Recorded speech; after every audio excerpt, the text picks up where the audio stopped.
Nah, bila orang itu berani berdusta kepada Allah, apalagi kepada manusia. Orang tua ini mendustai Allah, apalagi manusia. Di dalam sembahyang, nah kita disuruh jujur, disuruh benar terhadap Allah. Dalam doa iftitah contohnya, kita mengatakan inna salati wa nusuki wa mahyaya wa mamati lillahi rabbil alamin. Nah, apa artinya? Ini di hadapan Tuhan kita bersuara inna salati, bahwa sembahyangku, wa nusuki, ibadah-ibadahku, wa mahyaya, hidupku, wa mamati, dan matiku, lillah, bagi Allah Tuhan semesta alam. Nah, itu pernyataan kita di hadapan Allah.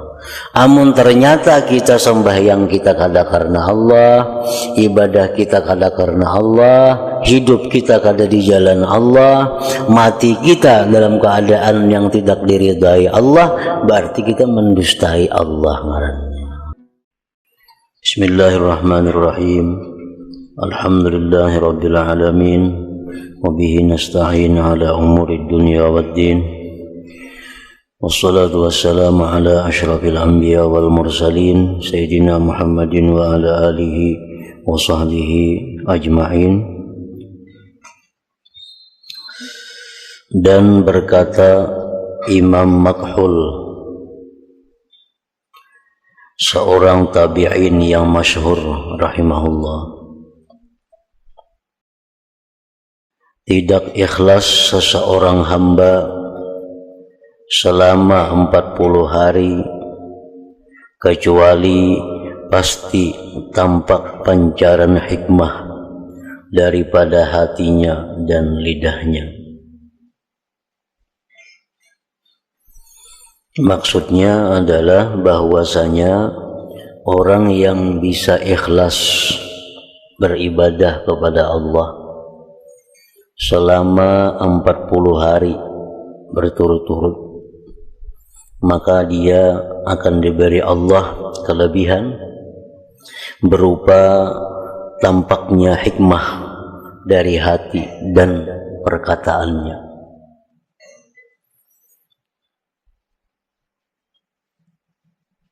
Orang yang mampu ikhlas beribadah kepada Allah selama 40 hari, maka dia akan diberi Allah kelebihan, diberi Allah keutamaan berupa dipenuhi hatinya dengan hikmah, dan lidahnya pun akan mengeluarkan kata-kata hikmah. Nah, hikmah itu macam-macam pengertiannya. Yang paling inting, yang paling mudah adalah hikmah itu bisa diartikan dengan ala ilmu nafi', ilmu yang bermanfaat. Jadi orang yang mampu ikhlas selama 40 hari, maka hatinya dipenuhi oleh Allah dengan ilmu yang bermanfaat, dan keluar dari lisannya ilmu-ilmu yang bermanfaat.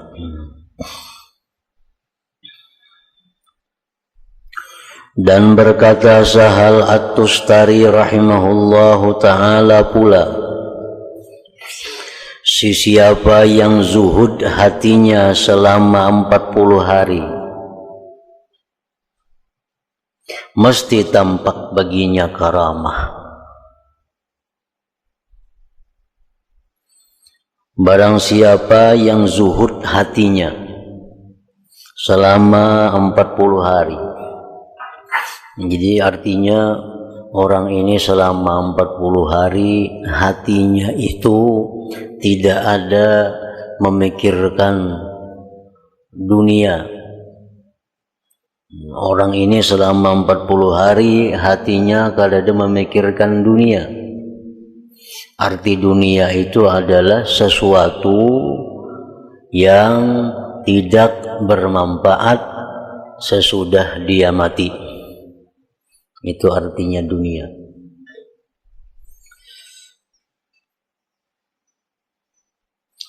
Siapa yang zuhud, siapa yang mencegah hatinya daripada memikirkan sesuatu yang tidak bermanfaat sesudah dia mati selama 40 hari.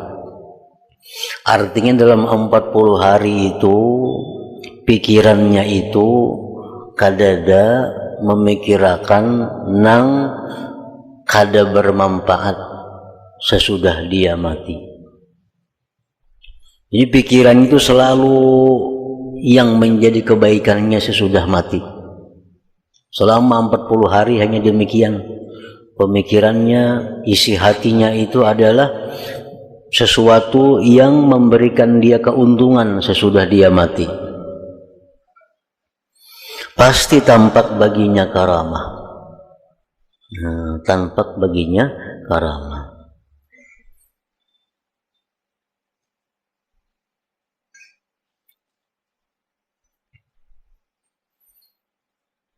Dan siapa yang tidak tampak baginya karamah, maka sesungguhnya itu berpuncak dari pada ketiadaan benar zuhudnya.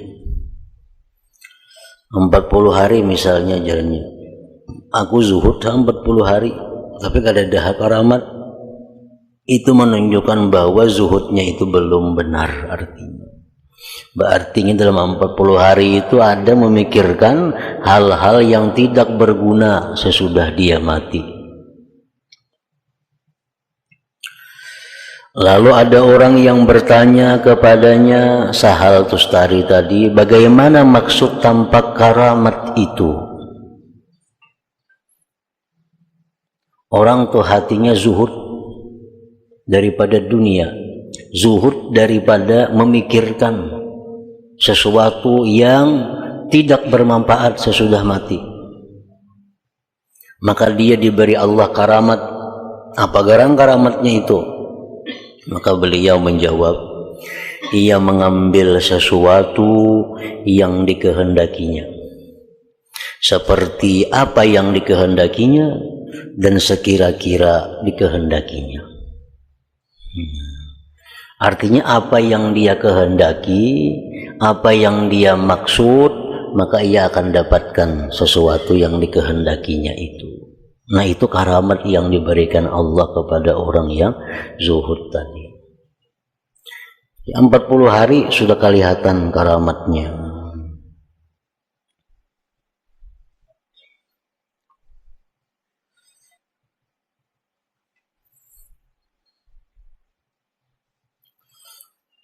Apa yang dikatakan oleh para ulama, innallaha yu'tir ragiba duna ma yurid wa yu'tiz zahida fawqa ma yurid wa yu'til 'arifa muwafaqata ma yurid. Sesungguhnya Allah memberikan dunia kepada orang-orang yang gemar dunia. Allah berikan dunia itu kurang dari yang dikehendakinya. Orang itu cinta kepada dunia, maka Allah memberikan dunia kepadanya itu kurang dari apa yang dia kehendaki. Misalnya orang yang cinta dunia ini, ia menargetkan dalam tahun ini harus dapat keuntungan sekian, 10 juta umpamanya. Allah beri kada sampai seitu. Allah beri kada sampai seitu. Nah, kemudian lagi Allah memberikan dunia itu kepada orang yang zuhud melebihi dari apa yang dikehendakinya. Nah, kalau orang zuhud yang berkehendak, aku dalam tahun ini dapat keuntungan 10 juta. Allah beri lebih daripada 10 juta itu. Nah, jadi itu ngarannya karamat. Itu ngarannya kelebihan yang diberikan Allah kepada orang-orang yang zuhud terhadap dunia. Orang-orang yang hatinya hanya memikirkan keuntungan-keuntungan sesudah dia mati. Nah, jadi zuhud itu artinya bukan orang itu miskin, bukan orang itu kaya, bukan orang itu fakir, bukan orang itu mampu. Itu bukan masalah zuhud. Zuhud itu adalah orang yang di hatinya, yang dipikirkannya, yang dipentingkannya sesuatu yang bermanfaat sesudah mati. Nah, itu orang yang zuhud ngarannya. Orang kaya banyak yang zuhud, orang fakir banyak yang kada zuhud. Jadi kaya fakir itu kada berlaziman berkaitan dengan zuhud kada zuhud, sebab zuhud itu letaknya di dalam hati. Bila orang tu pikirannya nang dipentingkannya hal-hal nang berguna sesudah mati, itu dia orang zuhud. Tapi bila dipikirkannya hal-hal nang kada bermanfaat sesudah mati, bila dipikirkannya hal-hal yang justru menyusahkan dia sesudah mati, nah ini kada zuhud ngarannya. Dan berkata lagi Sahal At-Tustari rahimahullahu ta'ala, para ulama yang cerdik pandai telah melihat kepada hakikat ikhlas, maka mereka tidak mendapati lebih daripada bahwasanya ikhlas itu jadilah segala pergerakan seseorang itu, dan diamnya ketika bersendirian atau bersama orang lain tidak dicampuri oleh sesuatu, sama ada nafsu atau apa-apa tujuan keduniaan. Itu orang yang ikhlas. Jadi ikhlas itu, ujar Sahal Tustari tadi mengatakan lagi bahwa ikhlas itu artinya orang yang bergeraknya, orang itu berdiamnya tidak ada di dalam hatinya untuk tujuan-tujuan keduniaan. Nah, itu ikhlas artinya. Baik inya beribadah, baik inya kada beribadah, tujuannya kada ada keduniaan.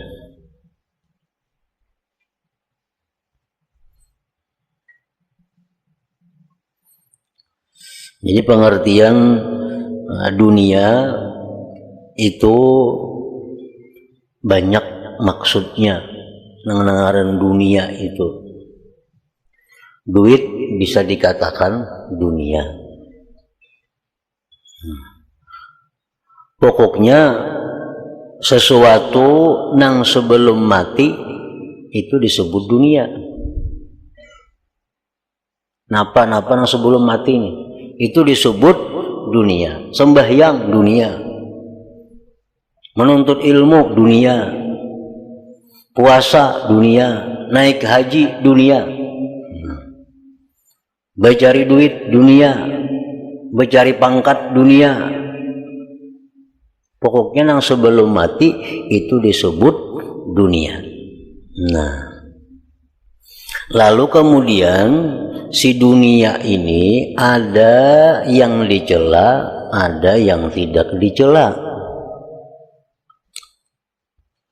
Dunia yang kada dicela itu, dunia yang terpuji itu, dunia yang membawa keuntungan kita, dunia yang membawa keselamatan kita di negeri akhirat. Nah, ini dunia yang terpuji. Oleh karena dunia yang terpuji ini menguntungkan kita di akhirat, lalu disebut jadi akhirat ngarannya. Padahal dunia juga, cuma karena dia terpuji menguntungkan di akhirat, lalu disebut itu adalah akhirat. Nah, sehingga sembahyang disebutkan akhirat, apalagi menuntut ilmu disebutkan akhirat, ibadah-ibadah lain itu disebut akhirat. Padahal pada dasarnya itu adalah dunia. Jar Nabi, hubbiba ilayya min dunyakum, aku jar Nabi cinta kepada dunia nang tiga hal ini. Nah, pertama sembahyang. Nah, Nabi kita mengatakan sembahyang itu dunia karena itu sebelum mati. Itu bujur aja juga. Dipandang dari sebelum mati, sembahyang itu, puasa itu, sedekah, menuntut ilmu, dipandang sebelum mati itu dunia ngarannya. Tapi bila dipandang bahwa itu berguna sesudah kita mati, maka itu disebut dunia yang terpuji. Oleh karena dunia yang terpuji, maka seringkali disebut orang dengan sebutan akhirat jadinya. Orang nuntut ilmu padahal orang nang cinta akhirat. Orang suka sembahyang disebut orang yang suka akhirat. Orang suka bersedekah disebut suka akhirat. Padahal itu dunia karena belum mati.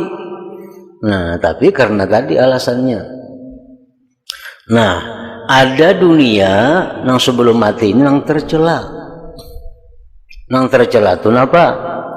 Dunia yang tercela itu adalah sesuatu yang sebelum mati ini yang akan menyusahkan kita sesudah mati.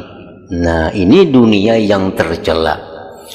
Nah, ini biasa dipakai kalimat dunia tercela, ya iya ini dunianya. Walaupun ibadah yang kadang menguntungkan sesudah mati itu disebut dunia yang tercela. Ibadah yang dilakukan dengan kada ikhlas itu dunia tercela. Kada bisa disebut sebagai akhirat karena kada termasuk dalam golongan dunia terpuji. Nah, jadi bila ada hadis Nabi yang mengatakan misalnya hubbud dunya ra'su kulli khati'ah, cinta dunia itu pokok segala dosa. Dunia yang mana? Dunia yang tercela ini. Nah, dunia yang tercela ini artinya apa? Sesuatu yang sebelum kita mati yang akan menyusahkan kita sesudah mati. Nah, yang menyusahkan kita sesudah mati itu apa? Satu, amal-amal maksiat. Nah, perbuatan-perbuatan yang belum kita matinya kita lakukan maksiat. Nah, ini bakal menyusahkan kita di akhirat, menyengsarakan di akhirat. Apalagi nah, kesukaan, kegemaran mencari yang halal untuk bersenang-senang di dalam dunia. Nah, ini termasuk dunia yang tercela. Karena ini akan memanjangkan hisapnya karena di akhirat, membuat dia susah juga di akhirat. Nah, jadi ujar Imam Sahal tadi, ikhlas itu menurut para ulama cerdik pandai, ikhlas itu adalah orang yang bergerak, orang yang atau berdiam, baik beribadah atau apapun aktivitasnya, orang itu tujuannya adalah tidak ada tujuan keduniaan. Tidak ada tujuan keduniaan artinya apa? Kada ada tujuan yang bakal menyusahkan inya di akhirat kaina. Dan berkata As-Sari As-Saqati rahimahullahu ta'ala, jangan engkau beramal karena manusia. Jangan engkau beramal karena manusia. Artinya, maksudnya jangan engkau beramal karena manusia, jangan engkau beramal hendak mencari pujian manusia, jangan hendak beramal karena menghindari cacian manusia, jangan hendak beramal mencari pujian manusia, jangan hendak beramal mencari kehormatan yang diberikan manusia, jangan hendak beramal mencari upah yang diberikan manusia. Nah, itu artinya jangan engkau beramal karena manusia. Dan jangan engkau meninggalkan sesuatu karena manusia.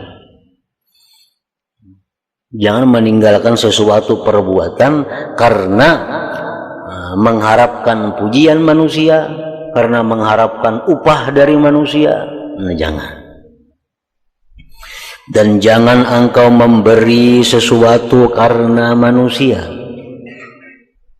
Dan jangan engkau membuka sesuatu amalan karena manusia.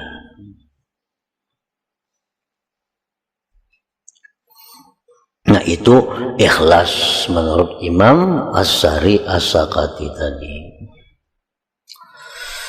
Kemudian as-sidqu, adapun as-sidqu atau benar itu maka firman Allah Ta'ala, ya ayyuhalladzina amanu taqullaha wa kunu ma'as sadiqin. Maksudnya wahai orang yang beriman, bertakwalah kamu akan Allah dan jadilah kamu bersama-sama dengan orang yang benar. Kita disuruh Allah untuk jadi benar dan disuruh Allah berkumpul lawan orang yang benar. Berkata Imam Al-Qushairi rahimahullahu ta'ala, benar itu ialah puncak segala urusan, dan dengannya benar pula ia menjadi sempurna, dan padanya benar pula akan tersusun segala urusan itu. Jadi segala sesuatu itu berhajat kepada benar. Tobat mesti benar, ikhlas mesti benar, zuhud mesti benar, wara mesti benar. Semuaan kedudukan-kedudukan yang ada dalam agama itu berhajat kepada ngarannya benar itu.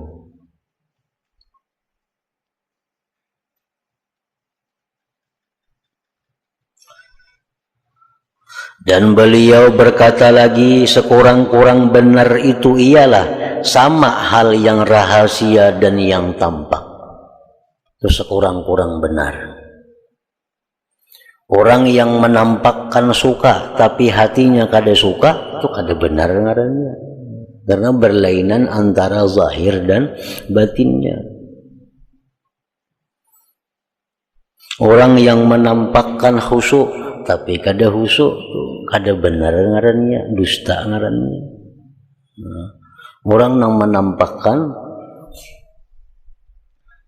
jadi benar itu baik perkataan, perbuatan, niat, keadaan dan lain-lainnya. Namun pada pokoknya semula benar itu berada pada perkataan. Perkataan itu ada benar, ada dusta, itu berlawanan. Dusta lawan benar kadang mau berhimpun. Benar itu apa? Benar itu sidik itu artinya, arti harfiahnya, arti kalimatnya. Nah, benar itu menyampaikan sesuatu yang terjadi. Nah, menyampaikan sesuatu yang terjadi. Nah, sedangkan dusta menyampaikan sesuatu yang tidak terjadi. Itu dusta. Nah, kemudian benar itu kepada Allah yang pertama kita dituntut. Jangan mendustai Allah. Itu yang pertama. Yang kedua, hanya kita benar kepada manusia. Nah, manusia itu macam-macam pulang tingkatannya. Pertama, kita mesti benar kepada Rasulullah. Yang kedua, kita mesti benar kepada guru kita. Yang ketiga, kita mesti benar kepada kedua orang tua kita. Yang keempat, kita mesti benar kepada kawan-kawan saudara-saudara kita, dan seterusnya.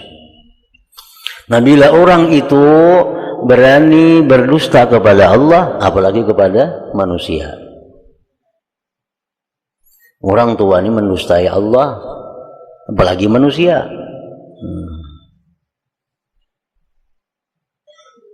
Di dalam sembahyang, nah kita disuruh jujur, disuruh benar terhadap Allah. Dalam doa iftitah contohnya, kita mengatakan, inna salati wa nusuki wa mahyaya wa mamati lillahi rabbil alamin. Nah, apa artinya? Ini di hadapan Tuhan kita bersuara, inna salati, bahwa sembahyangku, wa nusuki, ibadah-ibadahku, wa mahyaya, hidupku, wa mamati, dan matiku, lillah, bagi Allah Tuhan semesta alam. Nah, itu pernyataan kita di hadapan Allah. Amun ternyata kita sembahyang kita kada karena Allah, ibadah kita kada karena Allah, hidup kita kada di jalan Allah, mati kita dalam keadaan yang tidak diridai Allah, berarti kita mendustai Allah ngarannya. Bila orang mendustai Allah, mendustai yang lain apalagi? Apalagi nyembani Allahnya didustainya. Allahnya didustainya.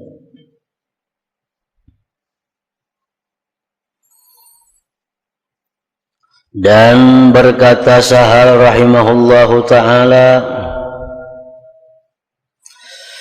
tidak akan mencium bau kebenaran seseorang yang menipu diri sendiri atau menipu orang lain. Menipu diri sendiri, menipu orang lain. Menipu diri sendiri, menipu orang lain, seperti menampakkan ahli ibadat padahal kada, menipu diri seorang, menipu orang lain. Menampakkan kehusuan, seorang kada husuk, menipu diri sendiri, menipu orang lain.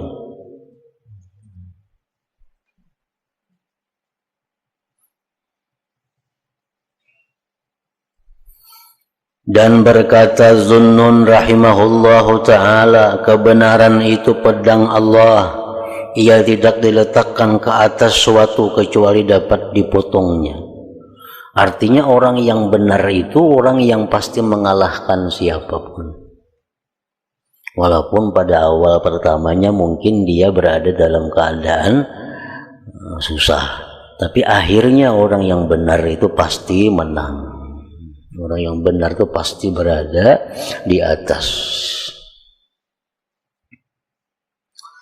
Dan berkata Imam Al-Harith Al-Muhasibi rahimahullahu ta'ala, orang yang benar ialah orang yang tidak peduli dengan runtuhan harga dirinya pada pandangan makhluk asal ia dapat membaikkan hatinya.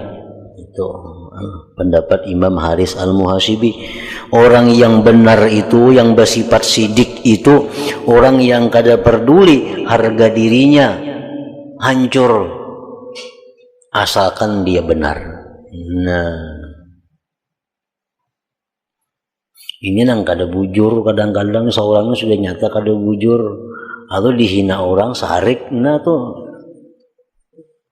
itu nang jauh daripada sifat jujur. Seorangnya sudah kada jujur, dihina orang sarik, dua kali luputnya. Satu, seorang itu sudah kada jujur, dihina orang, dianggap orang merusak harga diri, nah itu dua kali luput ngarannya.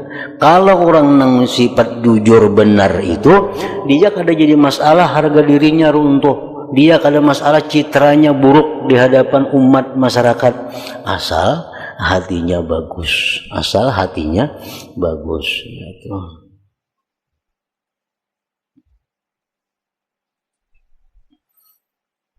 Harga diri, citra, nama baik itu kita jaga di hadapan Allah. Kalau kita ikhlas, kita Allah aja yang kita jaga, harga diri kita jangan runtuh di sisi Allah. Nah, di sisi manusia biar runtuh. Yang orang medahkan apa, kada perlu dilawan, kada perlu dibalas, apalagi balasannya luput.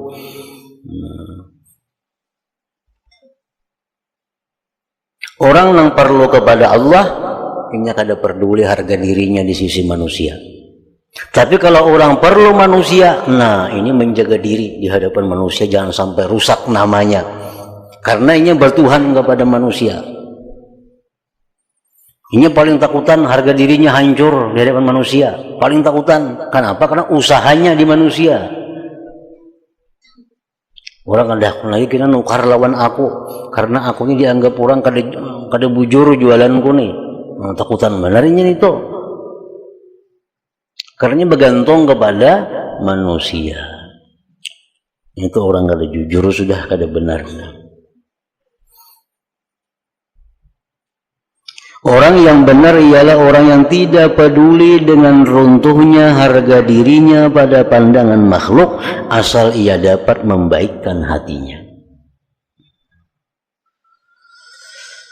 Dan ia tidak suka terhadap penglihatan manusia kepada amalan-amalannya yang baik.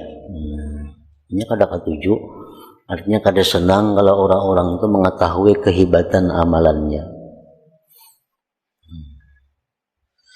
Dan ia tidak benci bahwa manusia mengetahui apa jua yang jahat daripada perbuatannya. Inya kada marah lawan orang yang tahu keaiban dirinya. Karena kebencian terhadap perkara tersebut adalah sebagai bukti bahwa ia menghendaki sesuatu yang lebih daripada harga dirinya yang sebenarnya. Maka hal yang seperti ini bukan termasuk di dalam akhlaknya para siddiqin. Jadi ikhlas itu berkaitan sekali dengan sidik ini. Ikhlas berkaitan dengan sidik, bahkan ada yang mengatakan bahwa sidik itu lebih daripada ikhlas. Setiap ikhlas itu belum tentu sidik, setiap sidik itu pasti ikhlas. Ada yang mengatakan para ulama dengan demikian.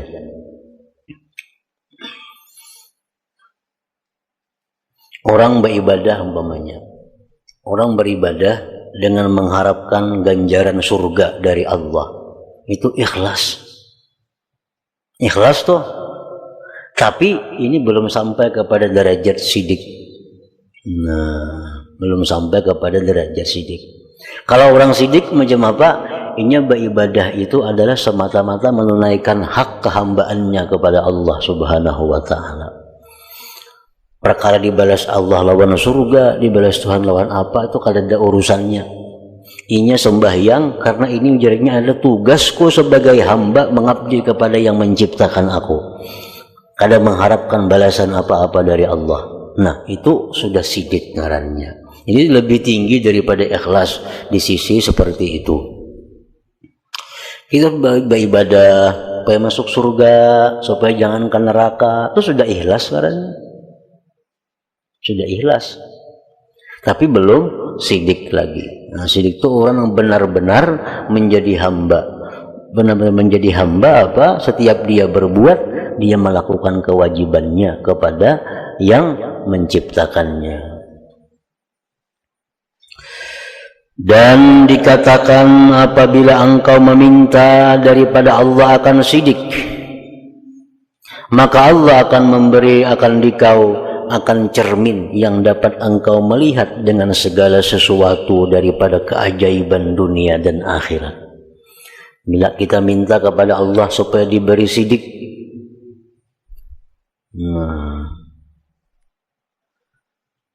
maka Allah akan memberikan kepada kita cermin yang dapat kita melihat dengan cermin itu sesuatu daripada keajaiban-keajaiban dunia dan keajaiban-keajaiban akhirat. Contohnya Imam Ghazali rahimahullah, beliau itu dikenal sebagai orang yang siddiqin. Nah, sehingga diberi Allah Imam Ghazali itu ilmu-ilmu yang luar biasa yang belum ada di masa itu. Imam Ghazali itu pada sekolah umum, tapi beliau mengetahui tentang tubuh manusia. Dalam tubuh itu ada urat ini, fungsinya ini, ada urat ini, gunanya ini. Dalam kepala itu ada utak yang namanya ini, ada utak ngarannya ini. Nah, itu keajaiban-keajaiban ilmu yang diberikan Allah karena orang yang bersifat sidik itu. Belum lagi keajaiban-keajaiban akhirat. Jadi apabila engkau meminta daripada Allah akan sidik, maka Allah akan memberi akan dikau akan cermin yang dapat engkau melihat dengan segala sesuatu daripada keajaiban dunia dan akhirat. Nah, jadi ikhlas berhubungan erat dengan sidik, dengan benar ini. Kalau kita ikhlas, maka ikhlas kita ini belum tentu lagi sidik.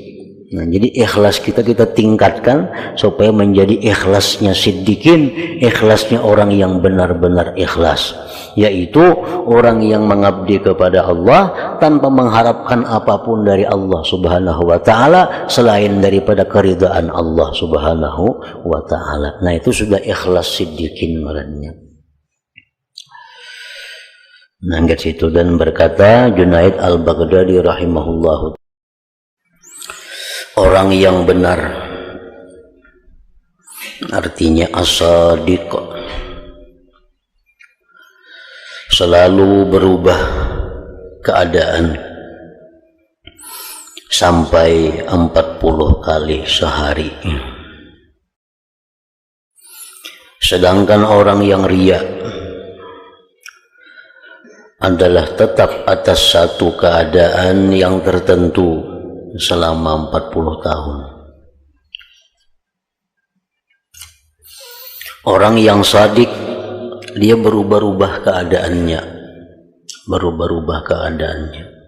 sedangkan orang yang riya, murai, orang yang riya, dia selalu mempertahankan dalam satu keadaan walaupun sudah lama dalam keadaan itu. Maksud perkataan ini ialah orang yang benar, as-sadiq, itu ia berpusing, berputar, mengikuti pusingan, putaran kebenaran, walau bagaimanapun keadaan yang dihadapinya. Apabila ia melihat apa-apa kelebihan pada suatu amalan, pada suatu perbuatan, maka ia bertindak mengikuti amalan perbuatan tersebut walaupun ia menyalahi adat atau kebiasaan.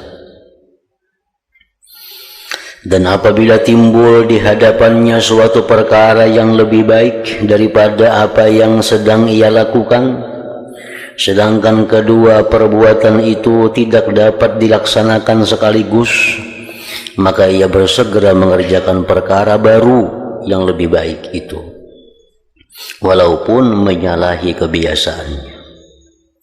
Dan begitulah keadaannya orang sadik. Maka barangkali ia terpaksa berpindah daripada suatu hal kepada hal yang lebih baik sebanyak 100 kali sehari, ataupun 1000 kali atau lebih dari itu, karena senantiasa mengikuti kebaikan yang lebih sempurna yang timbul di hadapannya dari masa ke masa. Artinya, pahamannya, orang yang sadik itu orang yang selalu mencari pekerjaan, mencari amaliyah yang dianggapnya lebih baik dari yang sekarang, walaupun keadaan itu berganti-ganti dalam sehari. Dia kada peduli dengan penilaian manusia bahwa dia dianggap tidak istiqamah. Dia tidak peduli dianggap oleh manusia bahwasanya dia itu kada punya ketetapan. Nah, selama dia menganggap dirinya itu berbuat yang lebih baik di sisi Allah Subhanahu wa ta'ala. Nah, contohnya, hari ini mulai pagi sampai zuhur, orang yang sadik ini dia membaca salawat karena dia menganggap pada saat itu salawat lebih baik dibaca, bacanya salawat. Karena habis zuhur berubah, digantinya lagi baca Quran, karena dia menganggap bahwa baca Quran di saat itu lebih baik daripada salawat. Karena di jam berikutnya dia mengamalkan zikir karena dia menganggap pada saat itu hatinya lebih perlu kepada zikir. Pada saat jam berikutnya dia mungkin mengamalkan amalan lain lagi selama itu dianggapnya dan diperlukannya.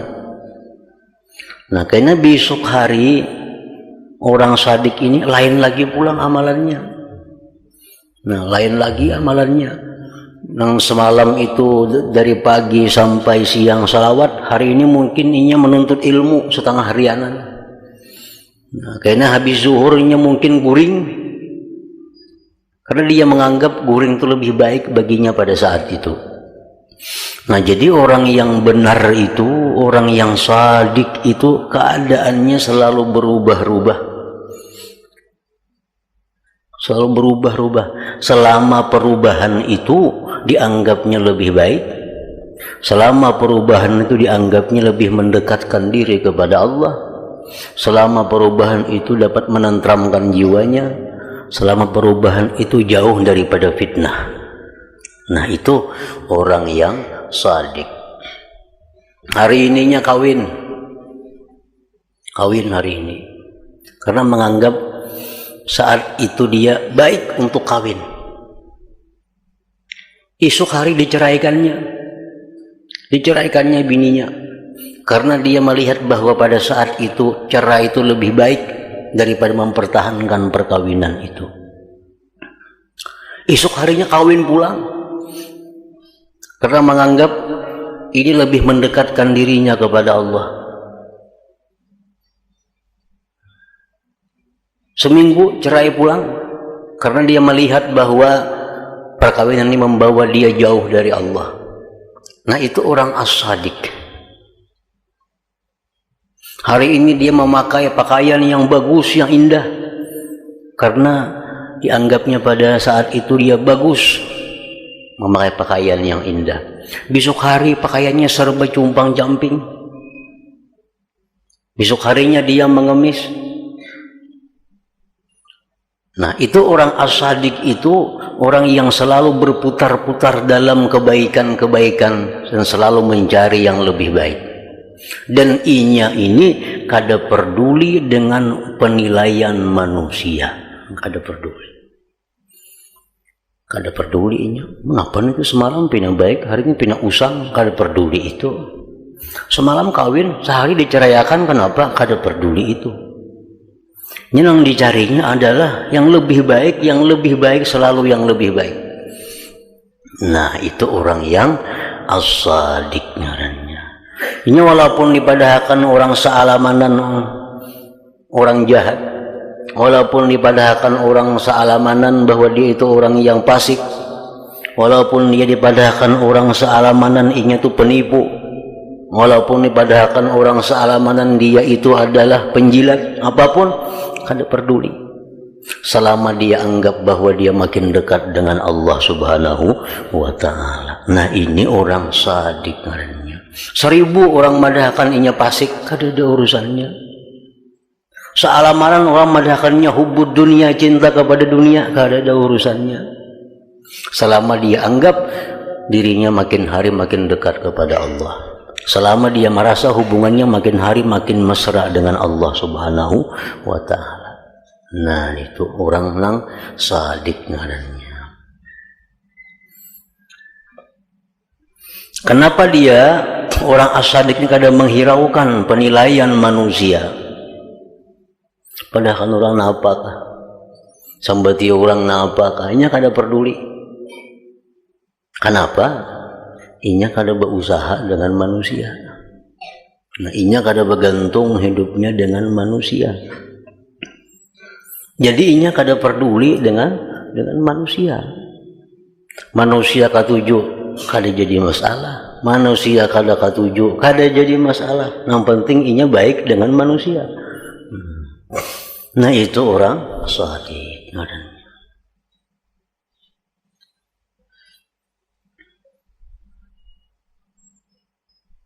Adapun orang yang riya, nah murai, maka dia senantiasa dalam satu keadaan saja, sehingga jikalau ia tampak satu perkara baru yang lebih sempurna, ia tidak melaksanakannya.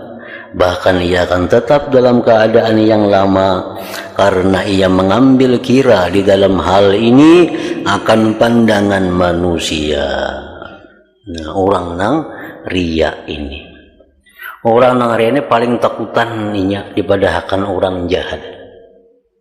Orang nang riya ini orang nang paling takutan dipadahkan orang fasik. Orang nang riya ini orang nang sangat takutan citranya jatuh dalam pandangan manusia. Paling takutan inya. Paling takutan orang jauh lawan inya. Kenapa?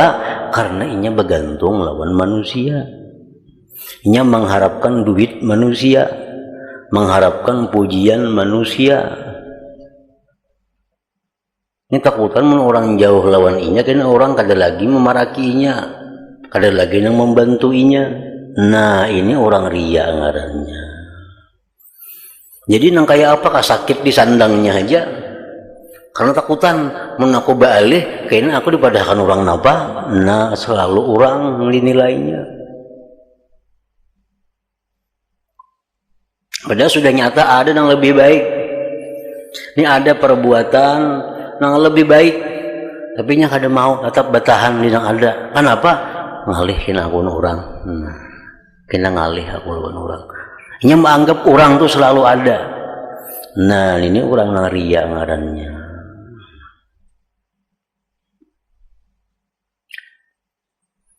Nya menjaga benar citra dirinya tuh jangan sampai rusak dalam pandangan manusia.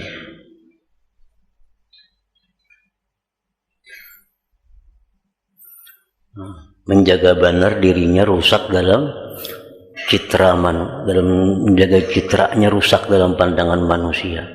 Nya paling kada hendak dipadahkan orang hubud dunia. Nya paling kada hendak dipadahkan orang dekat dengan orang-orang kaya. Paling kada hendak dipadahkan orang dekat dengan pejabat-pejabat. Khawatir. Nah, karena dipadahkan orang berjauhan lawan aku. Nah, ini orang nang memandang manusia itu sebagai penilaiannya. Itu riya ngarannya.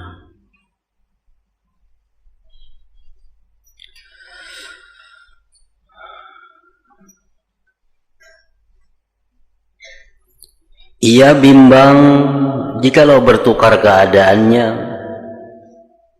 maka akan hilang pengaruhnya di hati orang ramai. Takutan bananya ubah itu takutan.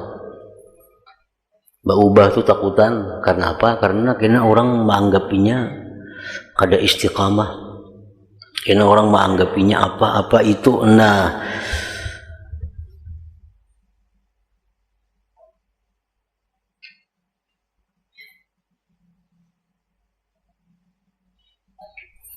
ia bimbang jikalau bertukar keadaannya, maka akan hilang pengaruhnya di hati orang ramai.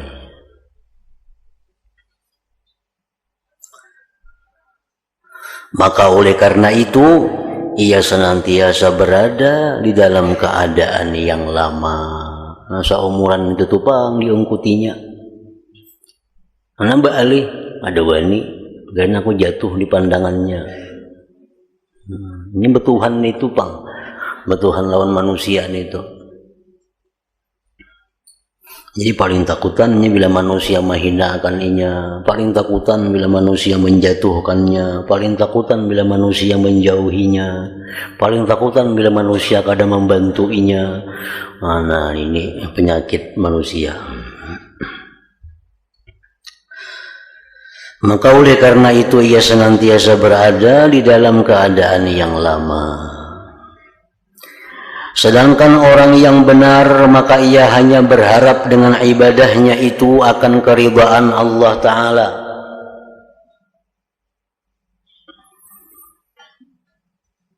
Maka ia pun berpindah dari satu keadaan kepada keadaan yang lain yang lebih baik daripada pandangannya. Dan ia tidak perlu mengambil peduli dengan perkataan orang ramai. Kalau ini lebih baik, diambil. Maka ya perang dahulu, ada tahu urusan yang dahulu. Selama itu diridhai oleh Allah. Nah, sesungguhnya saya telah menguraikan masalah ini dengan panjang lebar di awal kitab Syarah Muhadzab.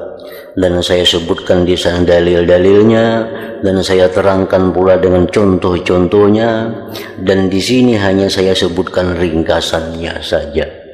Dalam kitab Majmu' Syarah Muhadzab bab niat dan sidik, bab niat dan ikhlas. Di situ dijelaskan perkataan Imam Ghazali ini. Di situ beliau mencontohkan bahwasanya ibadah itu pun berubah-ubah. Kenapa kita kadang mesti berubah-ubah? Contohnya di sini puasa. Puasa itu 3 hari betatai, lain hukum-hukumnya. Hari ini puasa wajib, isuk puasa haram, isuk puasa sunat. Nah, puasa aja lain hukumnya. Kenapa kita mau hakun tetap begana di situ? Maksudnya kita pun berubah-ubah juga, mencari yang selalu lebih dekat kepada Allah. Puasa tuh ada 3 hari betatai, lain hukumnya. Hari pertama wajib 30 Ramadan. 30 Ramadan. Isuknya 1 Syawal haram puasa. Ada sama puasanya. Nah, hari raya kedua sunat pulang puasa. Jadi puasa itu pun berubah-ubah hukumnya. Sembahyang pun kayak itu juga. Sembahyang tuh kadang-kadang ada yang sunat, tapi di waktu lain ada sembahyang haram. Di waktu lain sembahyang ada yang wajib. Nah, kalau kita dalam satu keadaan tatap aja, kita pasti akan salah kalau kada dirubah. Tapi merubah itu tentu dengan perubahan yang lebih baik daripada yang sudah ada. Pokoknya amalan yang berbaringan 2. 1 amalan yang besar pahalanya, 2 amalan yang kada besar pahalanya, baimbai waktunya. Nah, tapi kita suka menggawi nang kada besar pahalanya, berarti itu kada ikhlas ngarannya. Berarti itu kada bujur ngarannya. Umpamanya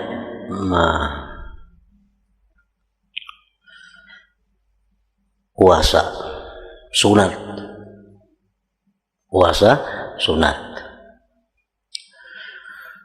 begitu sampai tengah hari atau asar sudah hari, datang orang ke rumah kita atau orang menyuruh kita ke rumahnya. Disuruhnya kita ke rumahnya, bahwa kita ini puasa. Datangi ya ke rumahnya. Sekalinya orang ini menyurungi macam-macam. Nyurungi banyunya macam-macam, makanan wadainya macam-macam, iwaknya, nasinya macam-macam. Nani ulun nambah estirah, hari ini mau ulahkan pian supaya pian makan di rumah ulun. Ulun sanang bana mun pian makan di rumah ulun nih. Maka kita puasa sunat. Nah, di saat itu mana ganalnya pahala mempertahankan puasa sunat atau makan makanan ini? Mana ganalnya pahalanya? Tentu pahalanya itu lebih besar pahala kita memakan makanan itu, membatalkan puasa. Itu pahalanya lebih ganal itu. Nah, jadi mestinya orang yang ikhlas, sadik yang benar, dia mesti membatalkan puasa karena mengambil yang lebih besar pahalanya. Kan orang yang sadik ini orang yang selalu bergerak, berputar mencari mana yang pahalanya lebih besar. Nah, buka puasa. Bila ingin mempertahankan puasanya, aku puasa maaf benar nah. Ini sudah tengah hari, sudah para asar dah. Maaf benar aku kalau kau makan. Padahal sudah nyata gana makan pahalanya. Tetapnya mempertahankan puasanya. Nah, ini berarti orangnya kada ikhlas sebenarnya. Berarti orangnya ini ada untingan, ada kepentingan apa. Andai kata dia benar, dia mengambil yang lebih banyak pahala. Karena kita butuh pahala. Kita perlu kepada pahala. Nah, itu membedakan antara benar dengan kada benar keikhlasan seseorang.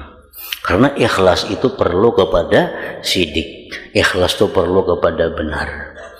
Jadi ingat tadi puasa ikhlas, saya cuma kada bujur nih tuh, nang bujur mencari nang lebih ganal pahalanya.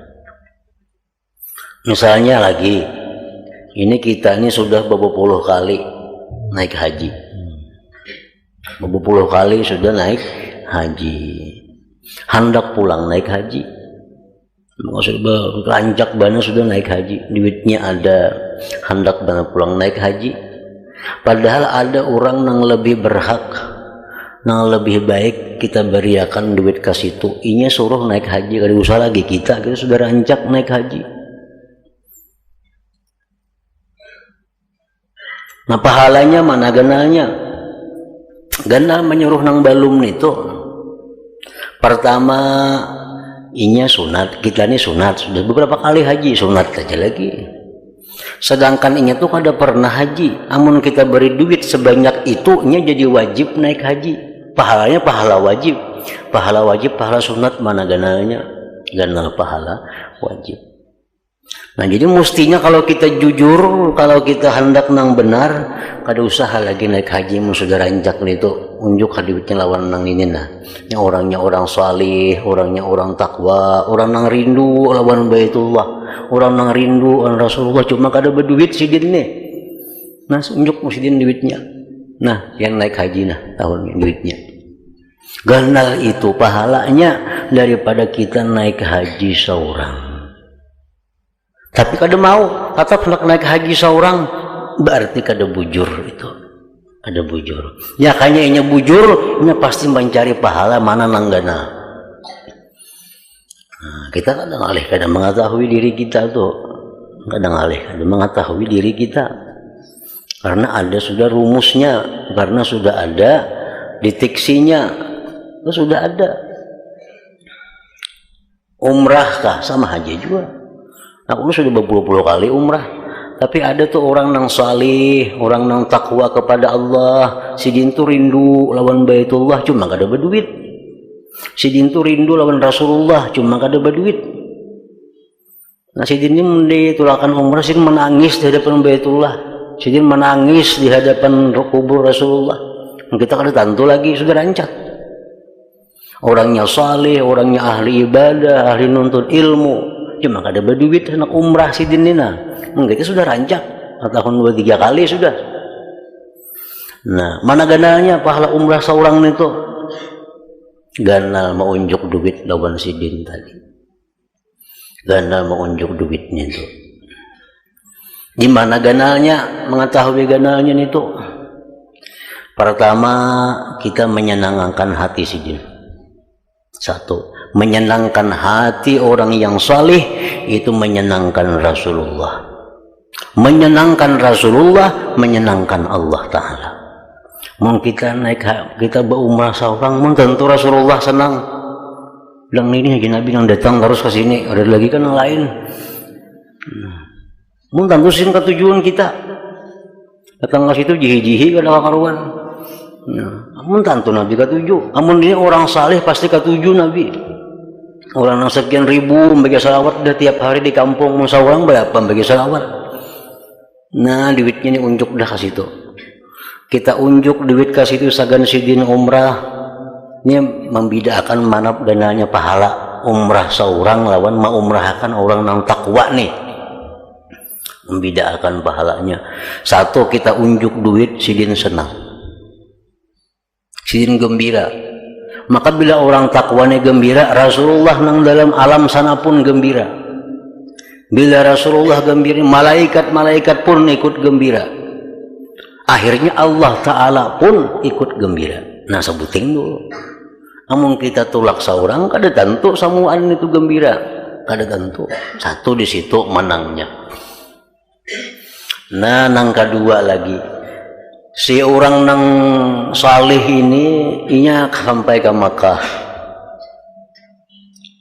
bisa pak amal pada kitanya, bisa pak umrah pada kita di sana. Kita kan tentu di situ pak amal, ada nang guring kan di situ, ke pasar datang guring makan. Ini umum ditolak, ini pak amal dari sini nyata dah. sampai ke sana kena Pak Amal orangnya rancak ziarah kubur Nabi seorang kada tantu, maka setiap kali sidin sambahyang kita dapat jatah pahalanya, kada kurang dari pahala sidin. Nah, kada kurang dari pahala sidin.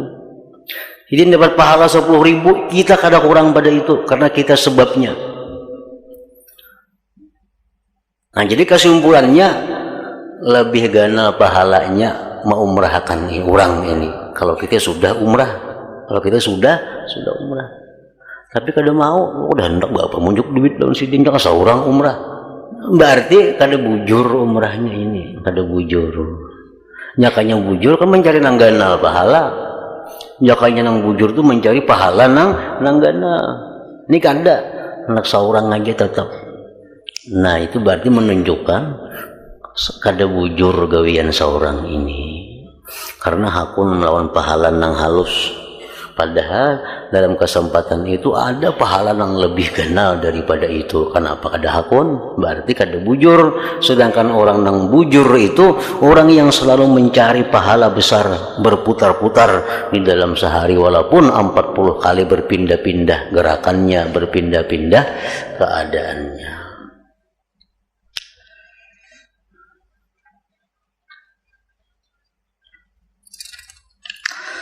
Pasal kedua pada menyatakan menghadirkan niat ketika mengerjakan ketaatan. Ketahui olehmu sesungguhnya siapa yang hendak mengerjakan ketaatan walaupun sedikit sekali, maka hendaklah ia menghadirkan niat, yaitu bahwa mengkasat ia dengan amalnya itu akan mencari keridhaan Allah Ta'ala, dan hendaklah niatnya itu bersama dengan amalannya. Jadi amal nang baik itu jadi pahala bila disertai dengan niat. Bila kada ada niatnya kada berpahala.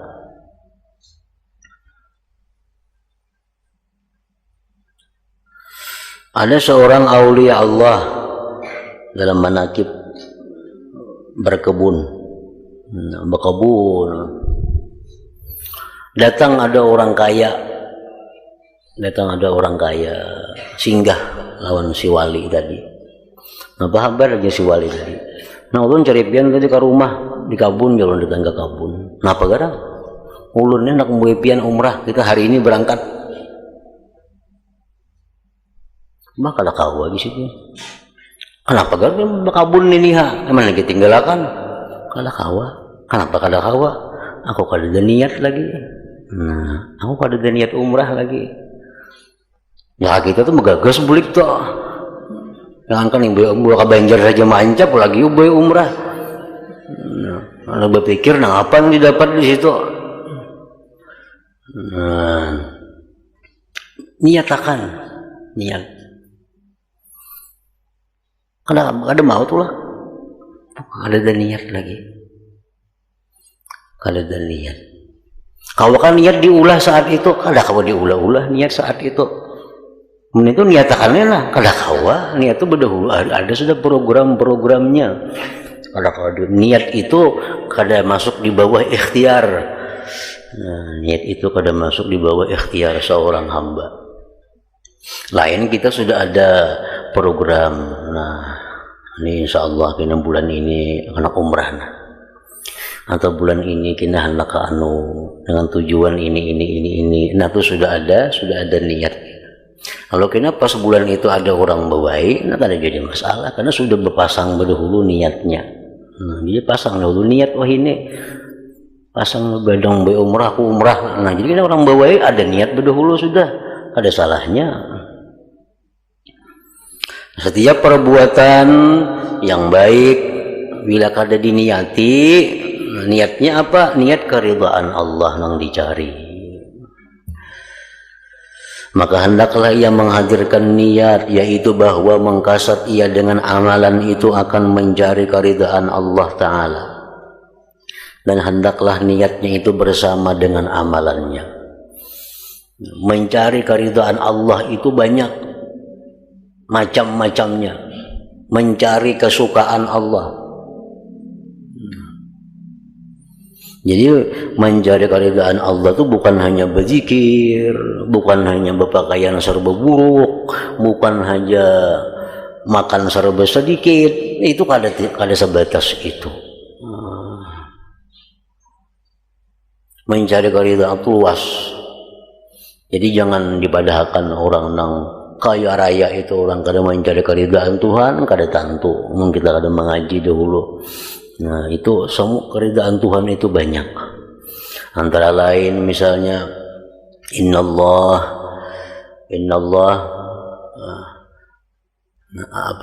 an-nazafah nisful iman, contohnya kebersihan itu adalah bagian daripada iman. Nah, kalau kita melihat ada orang yang suka bersih, ini tuh bersih orangnya, kalau murigat, rumahnya, tempat tinggalnya, pakaiannya, badannya, kendaraannya bersih. Ini jari-jari bersihnya aja tuh. Nah, jangan dipadahkan kada baik orang itu. Siapa tahu niatnya itu mencari keridhaan Allah. Karena kebersihan itu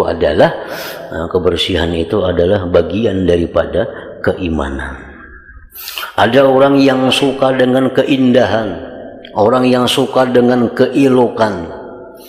Pokoknya orang ini bila kada ilok, bila kada indahnya kada makai. Harus semua nang indah. Jangan dicela, kita kada tahu. Kalau tahu, siapa tahu niat kita mencari keridhaan Allah. Karena innallah jamil yuhibbul jamal. Allah itu maha indah dan Allah itu suka dengan hal-hal yang indah. Nah, jadi kita ulah tempat kita nang indah, kita ulah pakaian kita nang indah, kita semua nang indah, tapi tujuan kita mencari keridhaan Allah. Apa keridhaannya? Allah itu maha indah dan Allah suka dengan segala yang indah. Nah, itu niatnya. Lain bagak. Nah, kalau bagak Tuhan kada katuju lawan bagak. Dan bagak itu kan mesti nang indah, nang kada baikin bisa diagakakan juga. Jadi kada setiap nang baik itu bagak, kada tentu, tergantung orangnya. Mungkin orang bagak inya kada. Nah, jadi kalau bagak itu inya serba nang indah, serba nang bagus. Tapi bila ada orang yang membagusi pada inya, baiknya keberatan. Hendak lebih bagus lagi inya, nah itu bagak ngarannya. Aku tahu hutang situ kamari asa baik pada orang, nah itu bagak nih tuh. Kalau orang yang mencari keindahan itu, inya dengan apa yang ada pada dirinya. Kada membau hutang, asal baik tuh bagak nih tuh. Nah, jadi sama aja. Inya indah, inya serba ilok, serba nang bagus. Tapi inya dengan apa yang ada pada dirinya. Kada takalluf, kada bersusah payah. Kenapa kamu serba baik? Aku katuju nang baik supaya Allah senang, karena Allah tuh indah, katuju nang indah. Nah, kada apa-apa. Tapi tandanya itu satu, tandanya inya melaksanakan itu dengan nang ada apa adanya dalam dirinya. Yang kedua, inya itu kada sakit hati, kada sarik bila ada orang yang lebih indah daripadanya. Nah, itu bujur-bujur ngarannya mencari keridhaan Allah dengan keindahan-keindahan. Tanda orang nang kada bujur, nang suka miwah, suka indah, suka baik, ini kada bujur bagak. Satu, bila ada orang lain nang maharati pada inya sakit hati, makalah makuna. Ini makai baju nang harga 2 juta. Kada apa-apa. Niatku kada menampakkan nikmat Tuhan pada aku ni sugih supaya orang tahu. Nah, bagaimana bagi larang tuh supaya orang tahu pada aku ni sugih. Sugih itu jangan disimpani, Tuhan kada katuju. Duit disimpani dalam hari kada katuju Tuhan. Kena buruk duitnya. Duit itu ditukarakan, diberiakan enggak? Tukarakan baju nang baik-baik. Innallah, bahwasanya Allah tuh suka ayyura atharu ni'mati. Allah suka dilihat bekas nikmatnya itu. Nah, jadi pakai baju yang baik-baik. Tujuannya apa? Menampakkan nikmat. Pada aku ini banyak dapat nikmat dari Allah. berpahala nih tuh, maka baju bagus, maka baju berpahala buang. Nah, itu niat bujur. Kalau niatnya kada bujur, nukar baju sekian juta, niat kenapa? Menampakkan nikmat. Tapi kena ada orang datang, sekalinya bajunya ampunnya 20 juta harganya, nah kalah sama aku. Nah tuh kada bujur niatnya. Padahal sudah bujur tadi, cuma datang nang harap, nah kalah sama aku. Itu kada perlu kalah. Kalau kita niat bujur, karena itu ada pada kita, bapak bakal kalah. Nah itu tandanya, sedikit tandanya diketahui, membuktikan niat kita ini bujur kada. Aku makanya serba nang larang, supaya aku ini diketahui oleh orang banyak bahwa aku ini banyak dapat nikmat Allah, berpahala.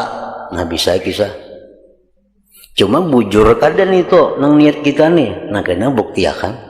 Ada orang yang datang, sekalinya 10 kali lipat larang pada pun kita, maka ada jadi masalah. Tuh ampunnya nih, ampun pun aku tampayakan kada ampun orang. Nah tuh berarti bujurinya ngarannya, bujur ngarannya inya. Namun ada orang yang harap pada seorang lagi, lalu sakit hati, lalu menyambati orang, batu duit di mana kabulih itu pernah harap benar-benar. Nah ini jadi sudah kada bujur lagi ngarannya. Ya kan niatnya bujur kada kayak itu.